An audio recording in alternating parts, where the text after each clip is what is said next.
భద్రాచలంలోని రామాలయం పక్కన గల గుట్టపైన ఉన్న శ్రీ కుసుమ హరినాథ బాబా ఆలయంలోని కళ్యాణ మండపం కుంగిపోయింది.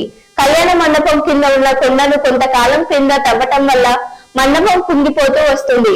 2 రోజుల నుంచి కురుస్తున్న భారీ వర్షాలతో పాటు రాత్రి కురిసిన అతి భారీ వర్షానికి మండపం కిందకు కుంగిపోయింది. ఇంకా మండపం కింద పడే అవకాశం ఉన్నందున కొండ కింద ఉన్న దుకాణాలను, ఇందులో ఉన్న నివాసస్తులను అధికారులు ఖాళీ చేపిస్తున్నారు. ఎలాంటి ఇబ్బందులు తలెత్తకుండా రెస్క్యూ టీంలను, పోలీస్ బందోబస్తును ఏర్పాటు చేశారు. 1938వ సంవత్సరంలో రామదాస్ అనే భక్తుడు నిర్మించిన శ్రీ కుసుమ హరినాథ బాబా ఆలయం రామాలయం పక్కనే ఉంది. తదనంతరం కొండ కింద దుకాణాలు ఏర్పాటు చేసుకోవడంతో కొండను కొందరు తవ్వుకుంటూ వచ్చారు.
చాప్టర్ అయిపోయింది.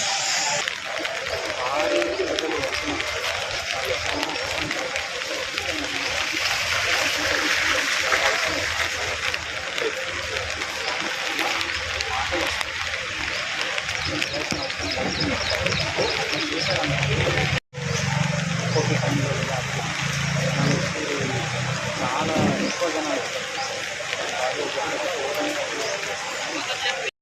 జై కుసుమట. భద్రాచలంలో శ్రీ రంగనాయక స్వామి గుట్టపైన వేంచేసినటువంటి శ్రీ కుసుమ హరినాథ్ బాబా దేవాలయం ముందు గత 100 సంవత్సరాల క్రితం ఈ ఆలయం పులిశెట్టి రామదాస్ గారు అనే మహాభక్తుడు ఈ ఆలయం నిర్మాణం చేశారు. చేసినప్పటి నుంచి ఇక్కడ పూజా కార్యక్రమాలు చక్కగా జరుగుతున్నాయి. ఈ కళ్యాణ మంటపం అంటే వెనక ఉన్న కళ్యాణ మంటపం పూర్వం వారే నిర్మాణం చేశారు. దాంట్లో కళ్యాణం జరిగేది. ఇప్పుడు ఆ కళ్యాణ మంటపంలో కళ్యాణాలు జరగటం లేదు, ఆలయంలోనే కళ్యాణాలు జరుగుతున్నాయి. అయితే ఈ వర్షాల కారణం వల్ల ఆ కళ్యాణ మంటపం మట్టి అంతా కుంగిపోయి అది పడిపోయే శిథిలావస్థలకు వచ్చింది, పడిపోయే సూచన ఉన్నది.